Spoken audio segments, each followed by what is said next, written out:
you know, the simple thing is that you get more projects out of your chunk of wood if you can core. So what I brought here is a reasonable example. And then I have a bad example too. I'm going to show you. So let's see. I'm going to show this for the camera first. But basically, this started out as a chunk of wood like I have on the lathe over here. And then I used 2 different knife or cutter sets. And then you rotate them in, and this is the one way. That works out pretty good for me. It's just nice to know that if you ended up with a burl or some really pretty wood, that 90% of it doesn't end up on the floor, right? So you get at least 2 projects out of it. The reality is the first one ends up being pretty small. The second one is a nice sized bowl. And then in this case, I only got 3, but you know, this is a very nice, very reasonable sized bowl that I ended up with on this one. I had a couple of larger ones. This was, I think the inside one on this set cracked on me, but it's been drying since 2021. But this one I actually twice turned already. I just got to get the foot off of it. This was a nice large blank, and I think I talked about it. I always try to balance the wood grain, and this one ended up to be pretty decent. So I was happy how that one turned out, and it should be dry enough now where I can get the final turning on that. And these were with the one way. But Mark Brennan was very nice to loan me his McNaughton once. And I had a nice burl, and I got a real nice bowl on the outside. And I got one nice little bowl from the inside when I was coring. And then my middle bowl, I ended up, it's pretty much going to be a funnel. So, because the McNaughton, you have to aim a little bit more, and you know, it takes some experience to steer it where you want it to go. Don't think you're going to be like Mike Mahoney and get 9 bowls out of one chunk of wood the first time you do it. But this one, the bottom is actually inside of my tenon. So as soon as I cut the tenon off, I'll be able to. So I've been looking at it probably, I don't know, when was that? That was probably 7 or 8 years ago. So I've been looking at this for 7 or 8 years because I can't burn it. Maybe I'll make a 2-piece container out of it someday. Yeah, use it for the top of another vessel. All right, so Paul Broski was nice enough to bring his McNaughton in. And I'm just going to cover this real quick. If we have time, I may try to core one bowl with it. But basically, you take the post, and then it's got a capture ring in here, and then a tool guide, and they go together. And then the tool with a handle on it would go through like this, and then you are taking the tool and you're plunging it into the turning blank, and then it follows its own curve, its path, and then ideally pops it out in a shape worth finishing later.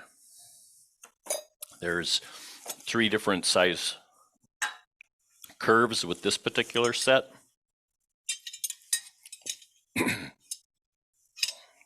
Excuse me a second.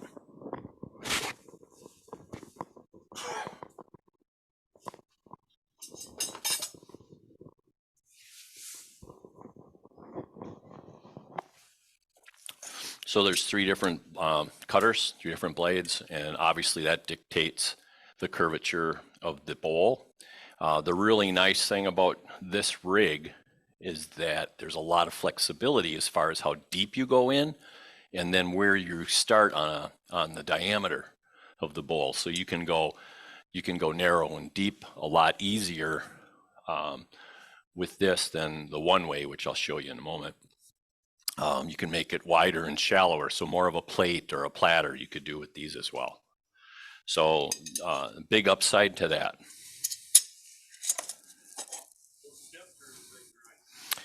These have a tip on them that is not easily replaced. I don't know what it is. I don't know whether it's Pantone or carbide, Yeah, but it's brazed on here, and I would imagine you could send them back to McNaughton or something, have it replaced, right? Just only hone them, and they'll last a long time just by honing. Gotcha. So you're only honing the front. Let's see here. And this probably applies to a lot of different tools if you ended up with that. So you would only hone the tip. And in this particular case, when you're holding the tool in its working position, so you would hone it and go, up or down on the I'll call it the two faces that enters the turning wood blank. But you can get a lot of bowls out of that. And then they make a smaller set of knives, they make a larger set of knives. So if you want to do smaller stuff, they make a set of 3 smaller knives. So this is the middle-sized set of blades, and there's one larger, a set larger, and there's a set smaller. Thank you. And that is Mike Mahoney's rig of choice. Yeah, and I heard Stuart Batty at the last symposium. He said Mike Mahoney is the absolute best person at using the most difficult coring rig that ever invented, or something to that effect. It was pretty funny because those two are good friends, and they rib each other constantly.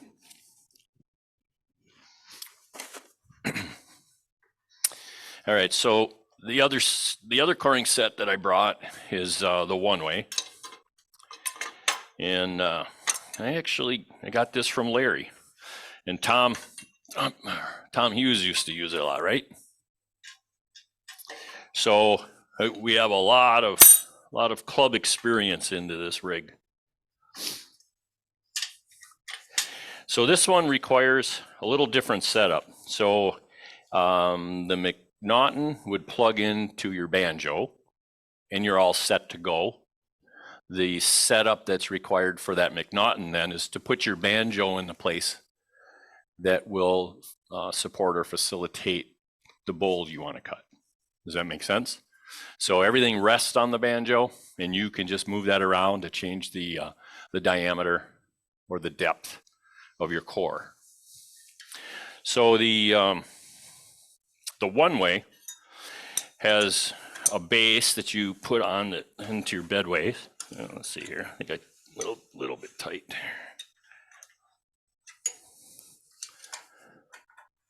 I didn't want to move it around in transit. So what we have with the one way is you have a cutter and a support. So I don't really know why the McNaughton doesn't need a support any more than the banjo, because you're going in, and I don't know how long those were. Those look to be like maybe 10 inches on the long side. But the one way has the cutter, which, let's see here. Here we go. Oh, this is it. There we go. All right. So the cutter is, as you can see, has a small little tip. This one's high-speed steel. It's got an interesting little shape to it. So it's got a spear point, and then 2 shoulders right behind it. And if you hone that cutter, those shoulders end up being a very sharp scraper, basically. So and so is the McNaughton, by the way. That's a scraper cutter as well. And then I think that little tip on there, because it's beveled, I think it helps guide it through so that it's following a curve and it's not trying to cut straight. So if you look real closely at that that little tip that's angled. Where is it? Right there. It looks pretty good right there. Little diamond shaped thing right there. So that goes in here. And as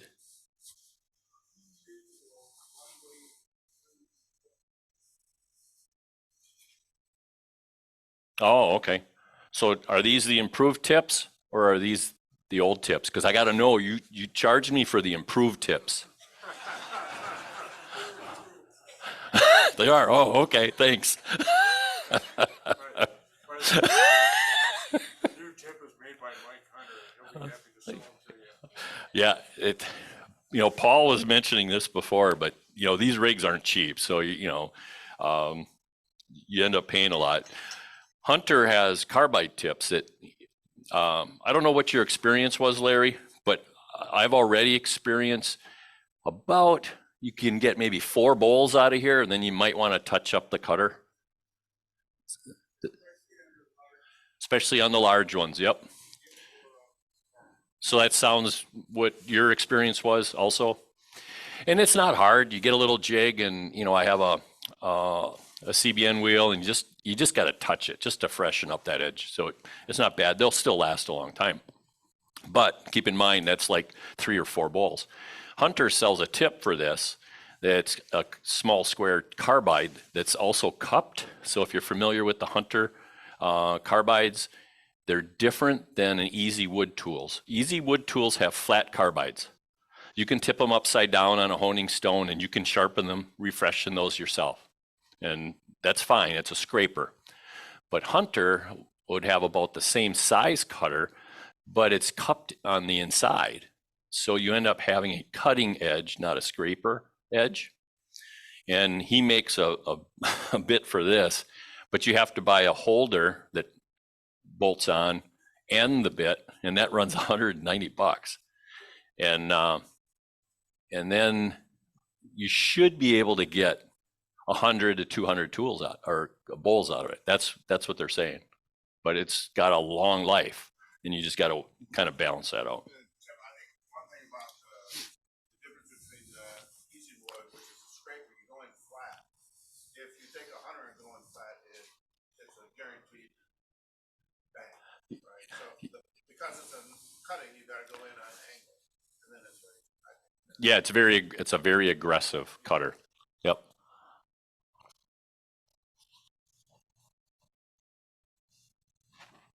All right, so we have the cutter, and it's got this pivot, and this is what basically runs the whole show. You get your wood up here, and then you slowly pivot it and go right in. And again, I'm gonna just grab another one of these. There's like 4 different sizes, I think. There's no more. There's just 4 sizes, right? Does that sound right? I know that's what I bought from Larry was 4. Okay. But you can see they got different radius. Let's see here. So we got this one happens to be, that's the number 1 and the number 2, and then the number 4 goes all the way up like this. So you could see the difference in the arcs on all of these.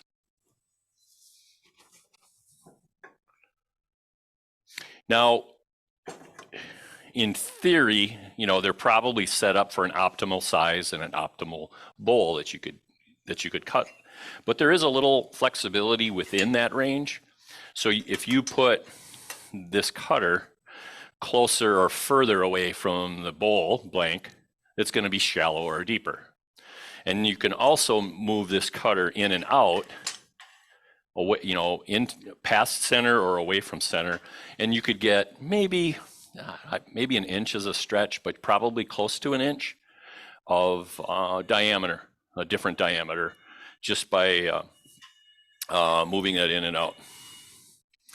And so you have, you may have an inch and a half of depth and an inch in diameter adjustment that you could do.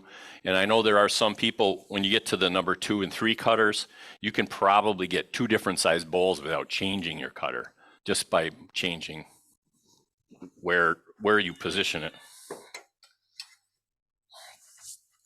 All right, so that's the cutter.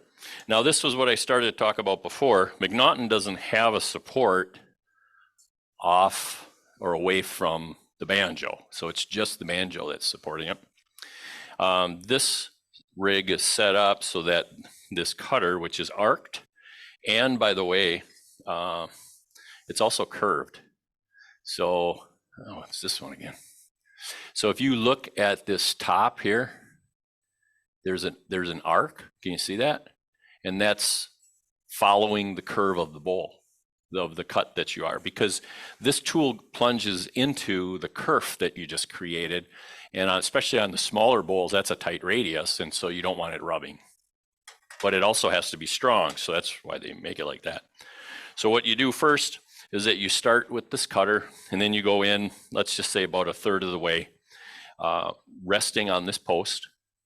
And then once you get to, I always look at this corner, there's like a cutout. And when I get that cutout in line with the face or the top rim of the bowl, then I'll stop, and then I'll back this away. And this post, there we go. This post has got the same curve, and it's should have the same radius on the steel to fall in line with the cutter. So this then goes into the kerf, and the blade gets more support actually inside the bowl. I think what it does is it just maintains alignment on the cutter, because there's so many places of stress if you didn't do that.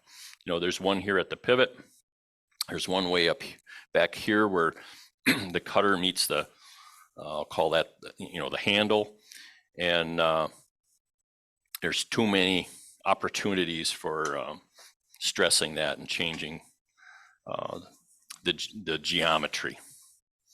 All right, so that being said, each one of these has an optimal length. So if my bowl was on here right now, what you want to do is you want to determine how thick do I want the bottom of my bowl. And I think I'll just grab this one as an example. So if this one, I'm just gonna say it's about an inch. So if this was in the chuck and you wanted an inch bottom on that particular bowl when I'm making the cutter, then you would want to space the cutter when it's at 90 degrees to the bed, should be about an inch and a quarter from the bottom of the usable wood. If you have a tenon, you may or may not want to include that, depending on your type of tenon you got, but I'm going to say the tenon will get cut off. So this would be the placement if I wanted the maximum size bowl with this cutter in the middle of the bedways. Does that make sense? And so this is the setting I would lock it down at. And then if we're doing a bigger bowl, obviously we move it further away. However, it's not quite that clean, because now we're going to take wood. So when you go to set this up,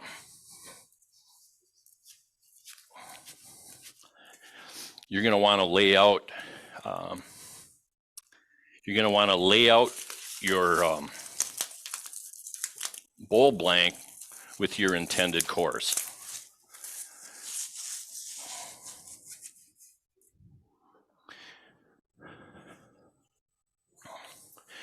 So what I like to do is, I'll round it out and get this in a decent shape.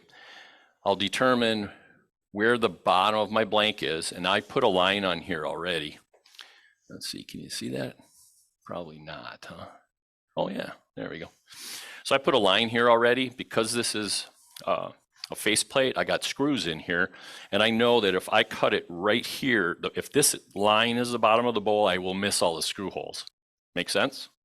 So this will all be waste. So that's my line. If I have a bowl here that's 11 inches, probably get away with about 1 inch of thickness on here, maybe a little bit heavier. So then I would want 1 inch at the bottom. So then I would go like this, and we'll call that the thickness of the bottom.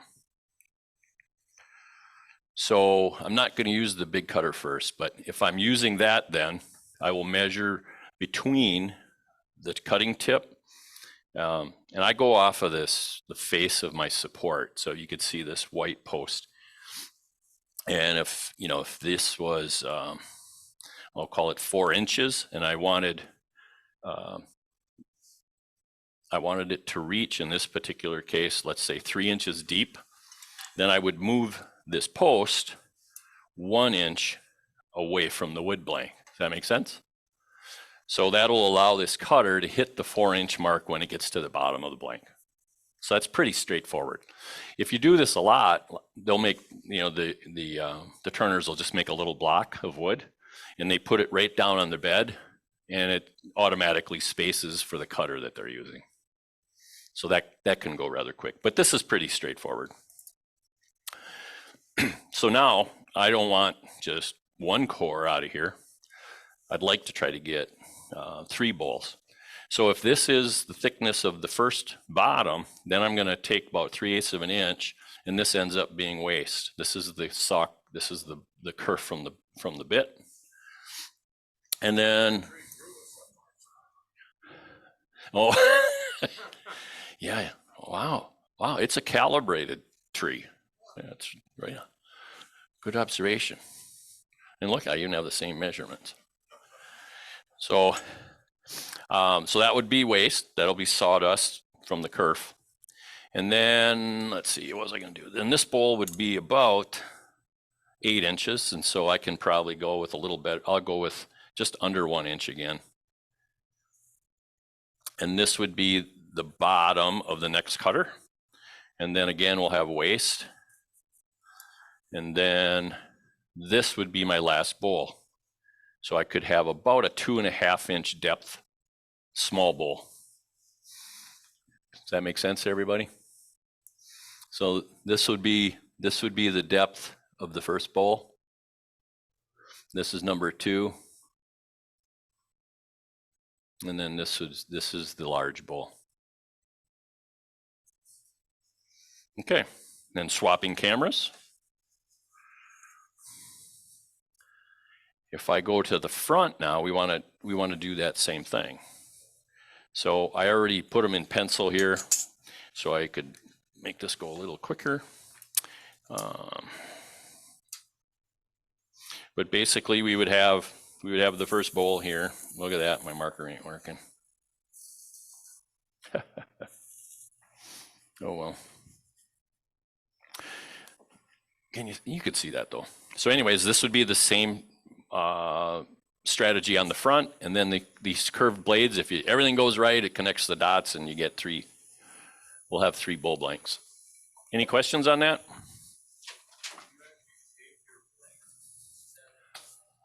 Can you shape the blank?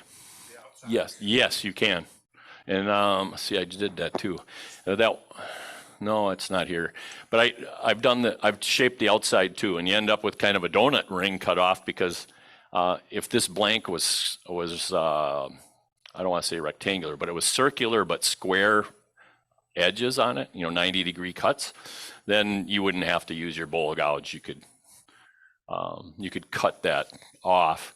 And the upside is that you have a very nice parallel bowl, versus if you do it with your bowl gouge, then you just have to measure it as you go, but you still be just as successful. All right.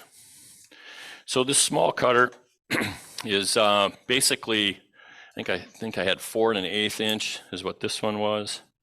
And we're going to call the depth on this 2.5.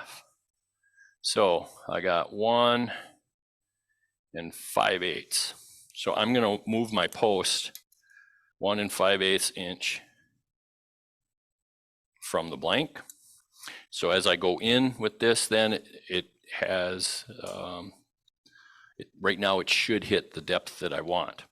But we do have a challenge here, is that now that this post is in the middle, it looks like my small cutter wants to be outside, not in track with this one. So now I'm going to have to move it this way so that I can hit the track that I want. Okay. And then I'm going to verify my 1 5/8". If you're using the post, not the center of the post, but The face of it. yeah, the face. I am right now. And you could probably, if you put a center point, like right here, in line, yeah, there we go. Right here in line with this, then you could have a different reference. But I found it's pretty easy. I can measure it without the cutter in here, and it's a really easy measurement to make. And this is very stable, so it's a good reference point. So that's what I did now. I went 1 5/8", and then I just aligned it in and out with the line that I want to enter on.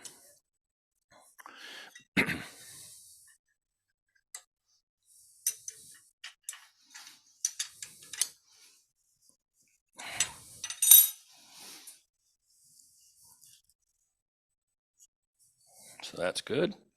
So once that's sitting there, and that's the track I'm going to do, then I move my post close so that the cutter can go in here. And then I'll tighten that down. And like I said before, after we get rolling on this, about 1/3 of the way in, I'll move this rest and insert the finger in here to improve this support for the cutter.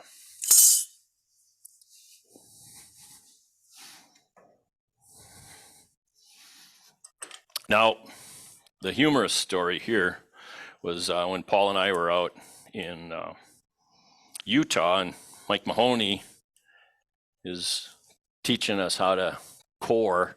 Paul had the McNaughton, and then I said I wanted to use the one way because I haven't had a lot of experience since I bought it, and I'm like, I want to get more time on the one way. He goes, yeah, fine, no problem. So Paul goes, hey, how do I get this started now? How am I going to steer this in? And Mike was right there helping him. And then I go, okay, so what's your strategy on this one, Mike? And Mike looks at me, he goes, I don't use that thing.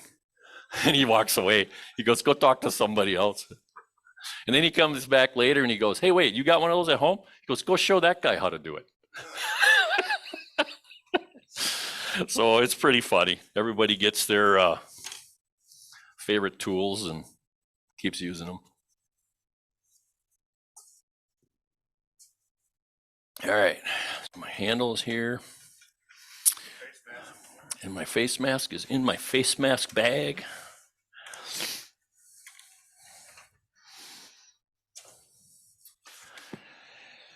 And let's see. Does this mess up the camera? If I don't have to have it. It's just, kind of. We'll see how that goes. All right. All right, the speed on these is not fast. So I've been turning close to 500, but I heard you can go anywhere from like 350 to 500, and then you just let it go. I put mine. This is freshly cut ash, but if you're familiar with almost all the cut ash now, it's usually I'm going to call it pseudo dead. And you're not going to have you're not going to be flinging water. So it is green wood, considered green wood, but I'm not going to fling water. Paul and I did a test run, and I used freshly cut maple. And we ended up scrubbing my lathe, and both of my bandsaws had spray on them.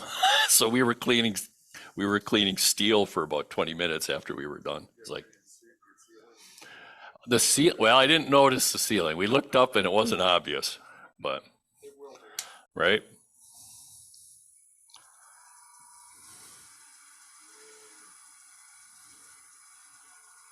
All right, that's about 5. And you don't want to spin it too fast because it just doesn't have time to cut, right?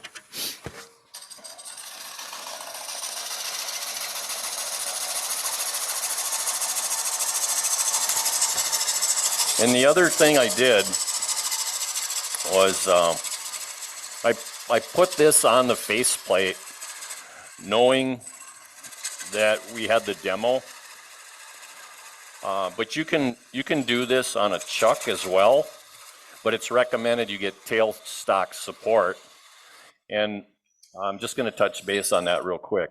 If I was turning this with a chuck, then when you start this cut, the cutter itself is in the way of the tailstock. But once you get in, then you have enough room because it has a notch. And so then you can bring it up.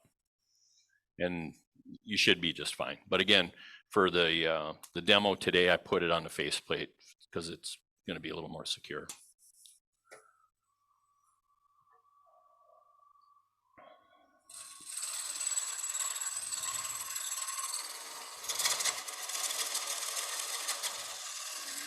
Okay, so I'm about 1/3 the way in. And so I'm just going to take this.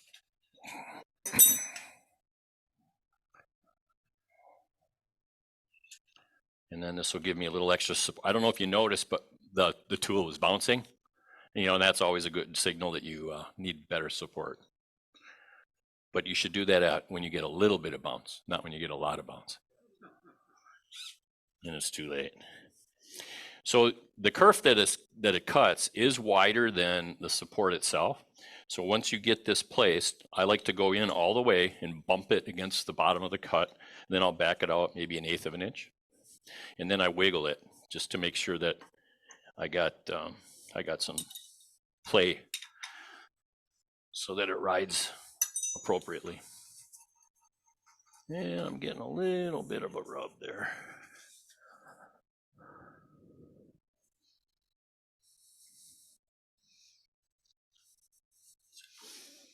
But that should be okay.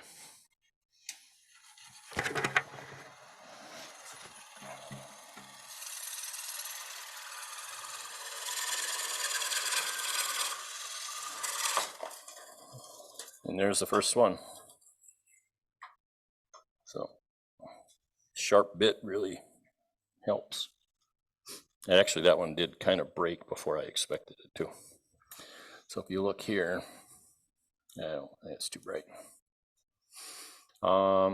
Maybe about 1 inch on that nub. And more often than not, that'll stay on with the nub. I don't know, did you? It's kind of a tenon. Yep. Okay. So if this is wood that you're going to be using to make another bowl, quite often you'll end up with also some torn grain in the inside, and this is a good time to take your bowl gouge and just clean that up, and that'll help in the drying process. I didn't bring the bowl gouge, but yeah, I'm just gonna take a nice light pass like that, and now that bottom is pretty clean, so that's good to go. So that was the first one. Yeah, it's not too bad. It's so easy that even Tim can do it. So actually, I could probably try this right now, but if you noticed, I had 1 inch and 1/8 gap between my bowl blank and this post. So in theory, I could move this 1 inch closer, which would give me almost 1 inch thickness. The cutter is 3/8 of an inch thick, so you end up with 5/8 of an inch bowl. So in this case, unless you want to gamble a lot, but if you had, let's just say, 1 inch and 3/8 gap between the post and your bowl blank, then you could use the same cutter just by moving it in closer and then move it another inch away, and it should go in and cut around that.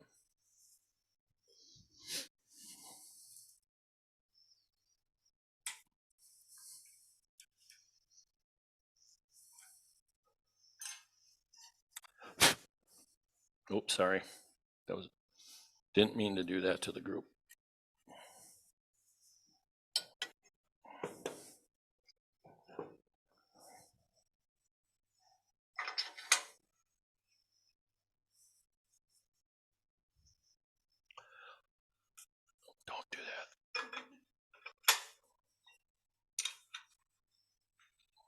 Did you ever do that with your face shield on? Yeah. Yeah.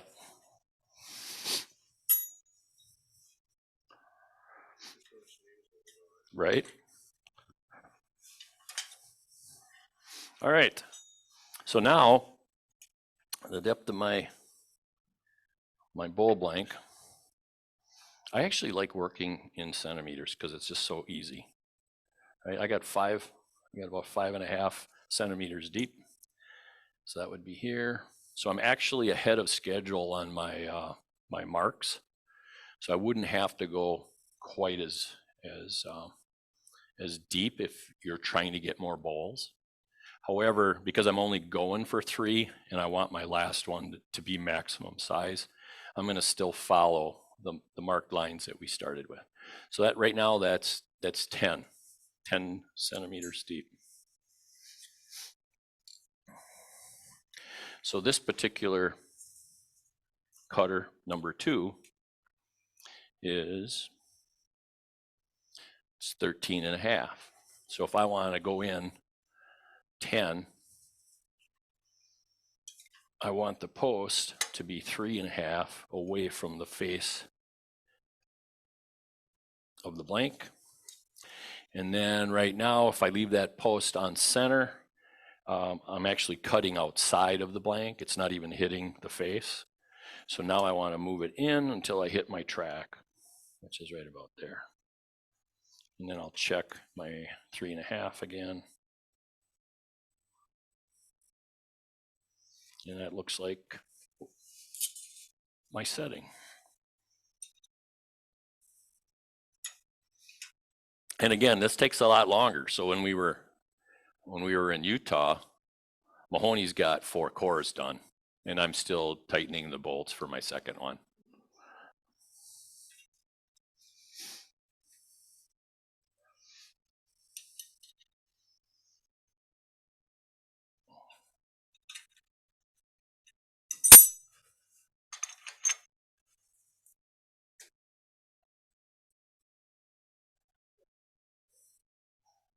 The other thing to keep in mind too is the sharpness on the bits. You just can't overemphasize that. If you think something may be dull, it is. It absolutely is. If you just think might be dull, don't even question it. It is. All right. Any questions so far?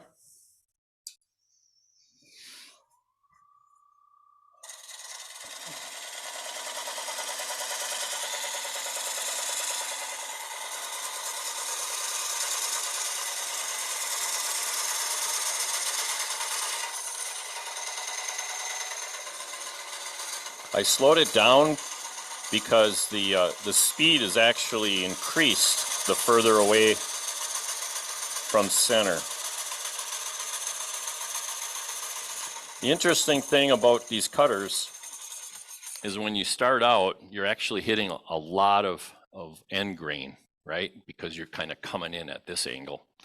Once you get about a third of the way in, you start twice every rotation, you're starting to cut side grain. And so then you'll get more of these ribbons that come out. So if you don't get the ribbons after you're in a little ways, then there's another good chance that your cutter's not sharp enough.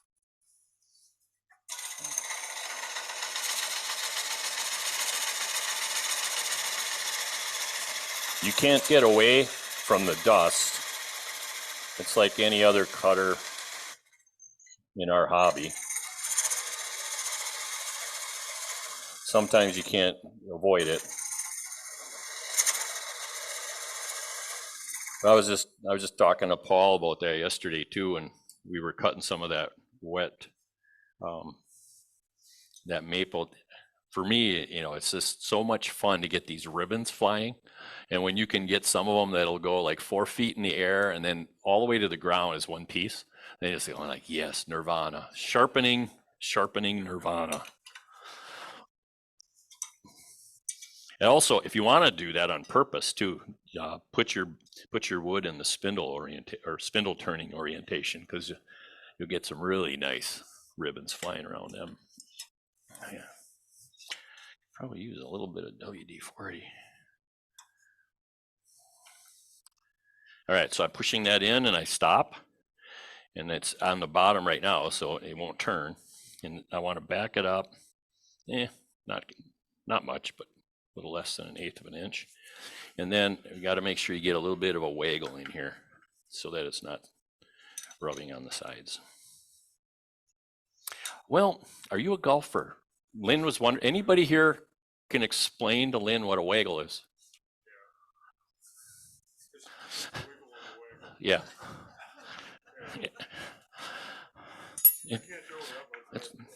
Yeah, it's a wiggle with a hinge point. All right.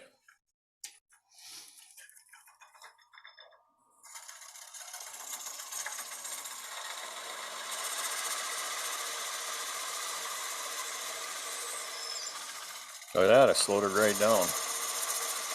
Gotta make sure I clean this. So the reason that slowed down, it was primarily I had too many chips in there, and so that started creating friction. When you get friction, the wood gets warm and the water turns to steam and it expands.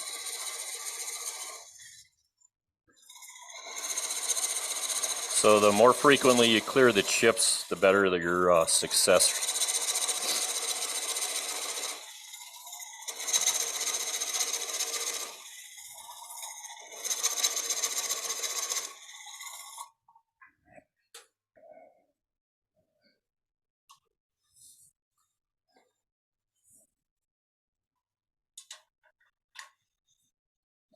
I did that, and you know, I'm not proud of this, but I bought a new parting tool. I wanted a really narrow one, so I'm trying to think how thick it actually is. And a little better than that, but it's very narrow. And I was plunge cutting with it, and I didn't think I was that deep, but I didn't clear it. You know how you should be going in with 2 plunges, and at least half again as wide, and keep kind of going, you know, back and forth.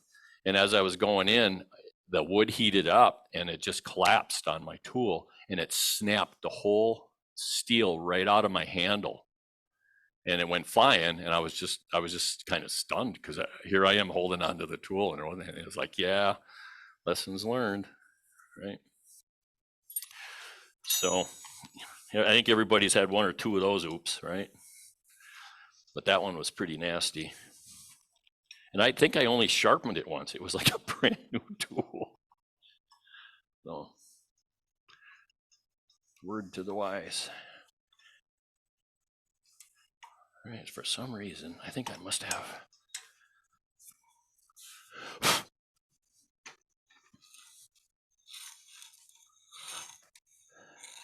Huh. Yeah, that's better.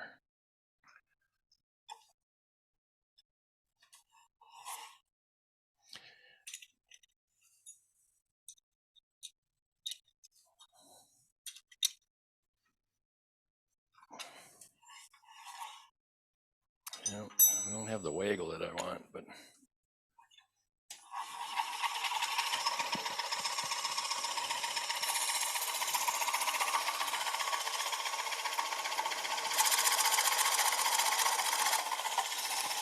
So with this type of a cutter, one of your best indications of how deep you are is the position of the handle. So if the handle, gets close to parallel, you should be just about done with it. There we go. So we're done with number 2. And then I think Carl was just asking about, can you trim the outside? And the short answer is yep. And I'll do that. This went pretty fast, so I'll do that in a minute here too.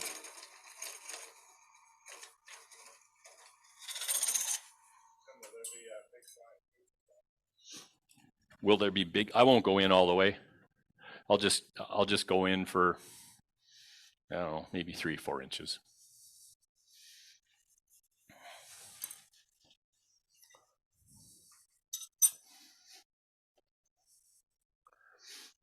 and I'll take it home and finish.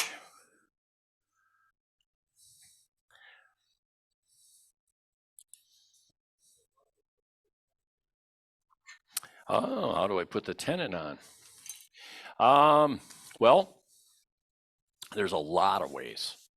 So we were just discussing this yesterday too. Richard Raffin,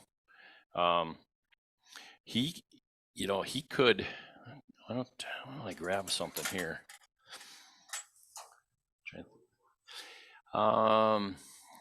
Spindle gouge.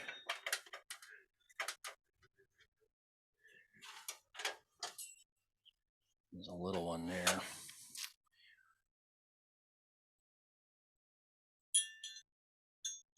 Here's a medium one. Yeah, I'll use this one. So I'm not going to cut it, but hopefully you can get the feel for this one. Richard Raffin promotes, and quite often he'll put just a little groove inside. So if I had, let's say, thought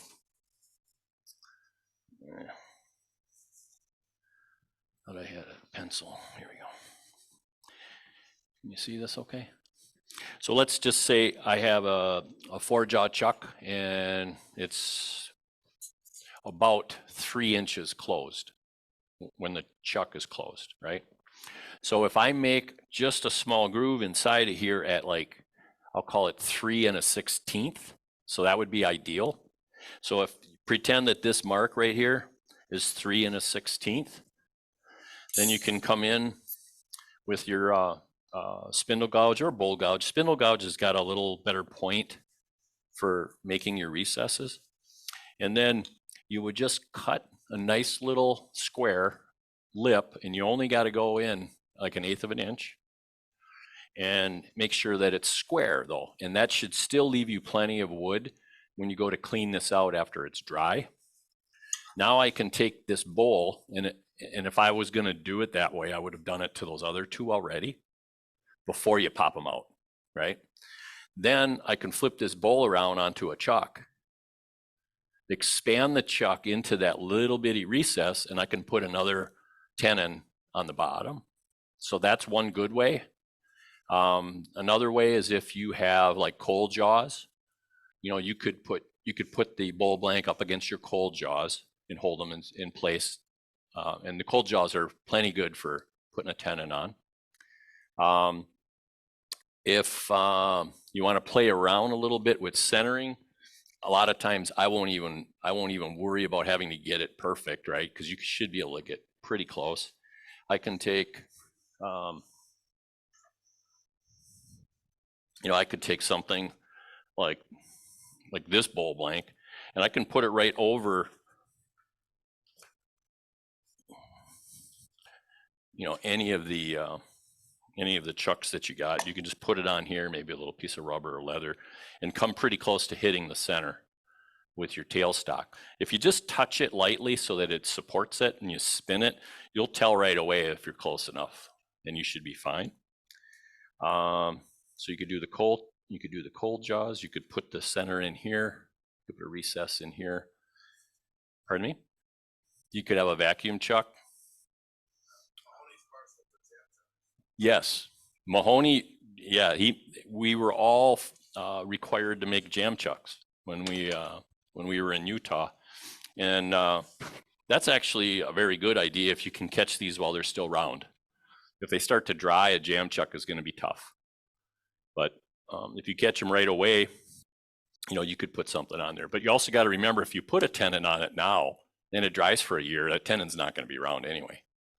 So you're better off just leaving them like this until it's dry and put one tenon on it. Does that make sense? Any other ideas for putting a tenon on a bowl blank without a tenon?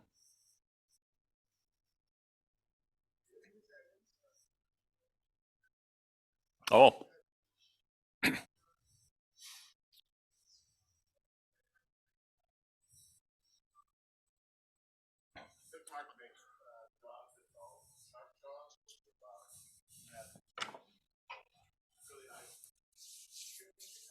Yep. Yeah, so if you didn't hear Mark, he basically said, think ahead if you're going to be putting it on your four jaw chuck, because you may not have enough room or clearance for your bowl.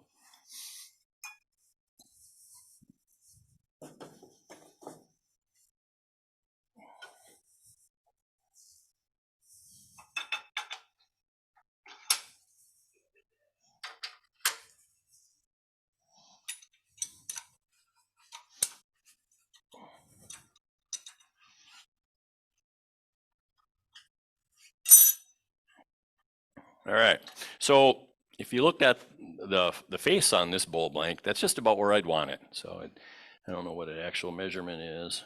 We're at a little over 1 1/8. So that's pretty good for this size bowl. But Carl was asking, can you cut the outside? And short answer is yes. You got another little challenge, and maybe not. If you have a lot of wood behind here, and I could even measure and tell you on this one, I got 3.5 inch deep. And so we actually saved wood on this particular block. And so right now, I know I have a clear 2 inches on the base. So there's no reason why I couldn't actually core this whole thing out, the last bowl, and then I'll just end up with one big chunk of waste. And so I'll give that a whirl right now. Does that make sense? So we're gonna end up with a weird looking piece of, a weird looking bowl, because it's gonna have a sharp edge right up here where the cutter enters it, and then it'll taper and get wider. Probably not usable, but it would be a bowl nonetheless. All right, so I said that I have, correct. Yeah, the 2 inches would keep me clear of the screws in the faceplate. So I only need about 1 inch depth on the bottom. And so what I'll do is I'll go here. So I'm at 4.5, and this cutter is, I'm gonna call it 6.5. So I just need to be 2 inches away from the face. And then I will rotate my cutter to get right on the rim. And I have noticed that, can you see that pretty good? When that little, remember that little tiny point on the cutter? If that contacts first, you have a real good path and the cutter follows itself through. If I wanted to save as much of this bowl as I could, and I end up on the outside edge, it actually doesn't start as well as if that point hits the wood first. On my side of the camera, and I don't think you can see it, the shoulder is actually hitting the edge of this bowl on the outside edge. The shoulder hits first right now. So I'm probably gonna just cheat in a little bit and see if I can't make the rim, the bowl itself will be a little bit thinner than I would have normally aimed for.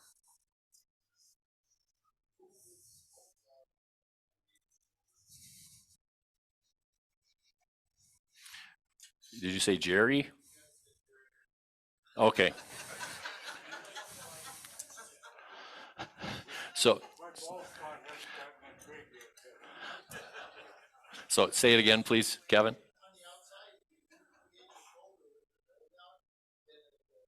Oh, yeah, that's a good idea. I'm not gonna now, because then I'd have to move my tool rest and do all that stuff, but for your sake, not to put you through any extra steps. And then I just tightened it, and it kind of moved, but I think I'm good. It only moved 1/16. So I'm going to cheat just a little bit. My bowl is going to be just a little thinner than, but on the plus side, this ash, like I said, isn't that wet. So that just means we shouldn't have quite as much shrinkage.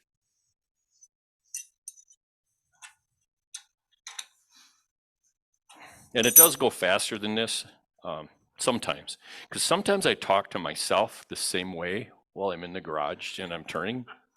And my wife is constantly looking. She goes, "Do you have a friend there today?" I go, well, kinda. Sometimes I'm the only friend I have. Yeah. My mom used to tie pork chops to my ears so the puppies would play with me.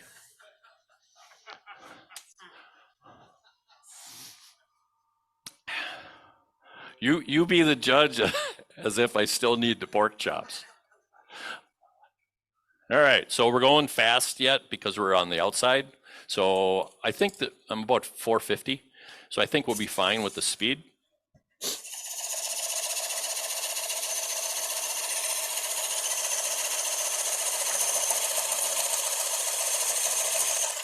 And I've already got the point into the groove. So the cutters is tracking pretty well.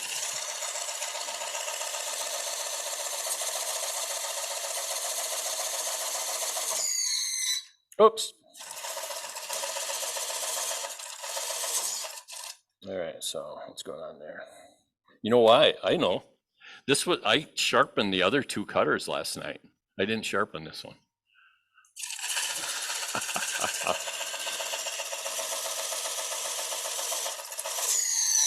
Wow. And I didn't bring.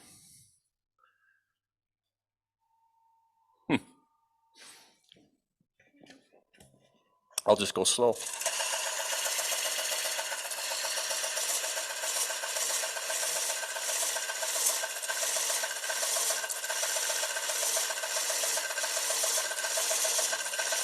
Yeah, I thought I was doing everything I needed for the demo.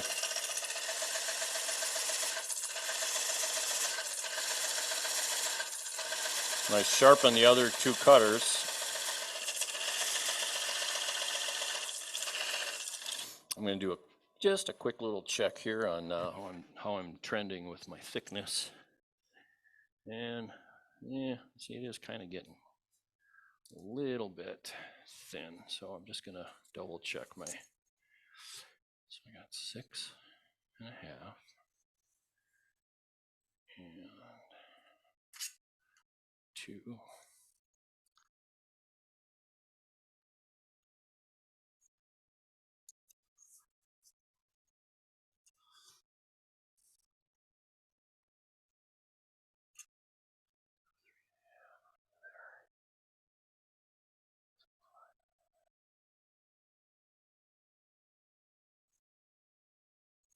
So I actually think this is going to end up a little too shallow.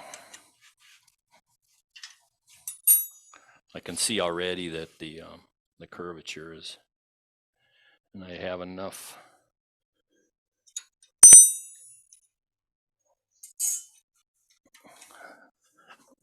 I should have enough that I can recover.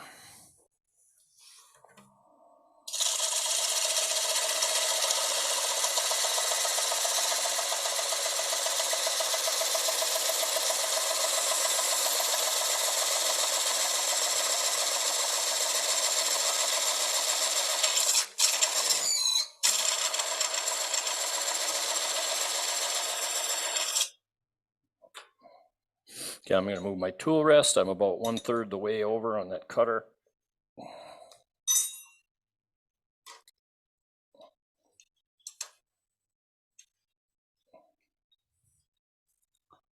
Kind of a little bit of a geometry challenge here.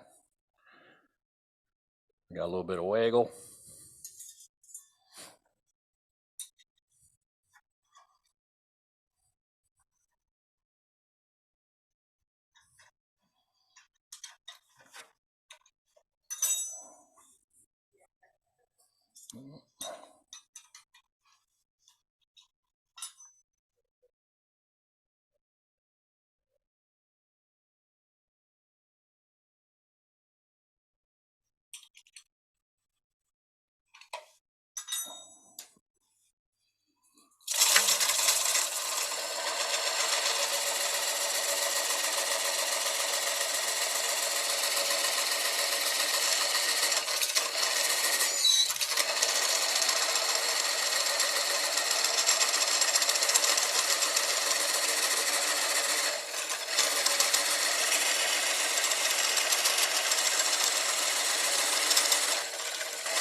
Move my tool rest again. Can't stress enough how much more pleasant it is working with sharp tools, because this one it actually is not cutting as well as the first two.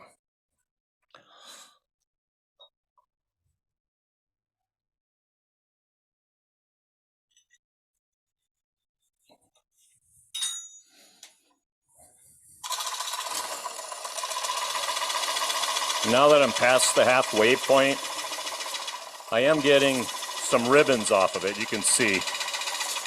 So that's a good sign.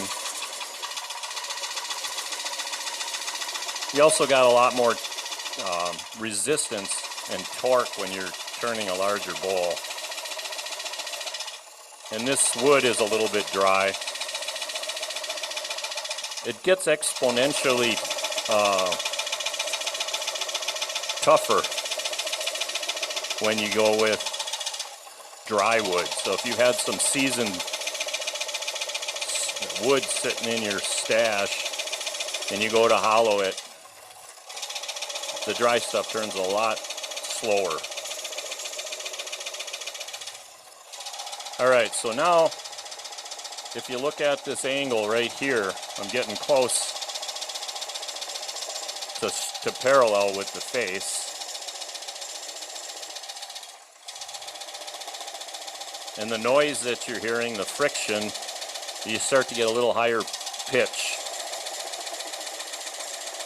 So I'm actually going to try to pop this out instead of cut it out. We'll just see what happens. So still pretty solid.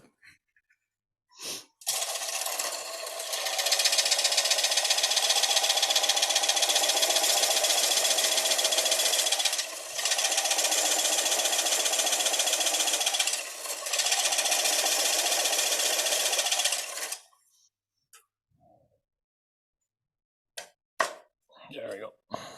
And we got another bowl blank. So, and then this is kind of a bowl. You can feel this one's still, it's really warm. And I'm wondering how deep this is. If I got enough to do something else with. About 3 inches deep. Huh. I might be able to do another bowl with this at home. So that was it. All right. Any questions?